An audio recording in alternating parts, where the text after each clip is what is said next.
За улс төрийн амьдрал хурдтай өрнөж байгаа энэ үед нэг талаас хэтэрхийх улс төрийн шоу хийж 3 жил ард өмнөхөө саналыг зүрэн байж шийдвэр гаргасан улс төрийн түвшээдийн чихэн онгойж эхлэх бололтой. Улс төр засгийн газрын шийдвэртэй холбоотой асуудлуудаар төдийлөн байр суурь илэрхийлдэггүй төрийн түвшөөд эдийн засаг болон салбаруудын асуудлаар мэдээлэл хийдэг цагтаа болж байгаагаа өнөөдөр мэдэгдсэн байна. Энэ талаар өнөөдөр улсын хурлын гишүүн Дэмбэрэл мэдээлэл хийж 2-7 хоног тутамд эдийн засгийн цагаар Монгол улсын эдийн засгийн асуудлаар мэдээлэл хийх юм байна. Хүмүүсийн амьдрал тэгвэл эдийн засаг дээр яаж гардаг? Та биднээс амьдрал, өрх гэрийн амьдрал, засгийн газрын амьдрал, экспорт импорт яг хөө тэр нөгөө юм дээр бол гарчиж байгаа. Тэгэхээр дотоодын нийт бүтээгдэхүүн гэдэг нэг зүйлийг биднээс нэг тоог нь яриад за одоо эхний 11 сарын байдлаар 2.5% гарлаа гэл тэрэнд хөдөө аж ахуйн тэд байна.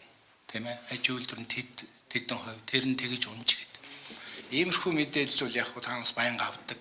За энэхүү мэдээллийн цагаар цаашид хөдөө аж ахуйн үйлдвэрлэл уул уурхай салбарын талаарх мэдээлэл гэхээс илүүтэй эдийн засагт гарч буй өөрчлөлт ялангуяа хүмүүсийн амьдрал өрх гэр бүл эдийн засгийн нөхцөл хэрхэн тусч байгаа асуудлыг онцлон авч үзэх юм а. Гэтэл эдийн засаг чинь бас хүн учраас хүмүүсийн амьдрал учраас нөгөө талд нь оюу толгой падли байхгүй, таван толгой падли байхгүй хүмүүсийн амьдрал явж байна.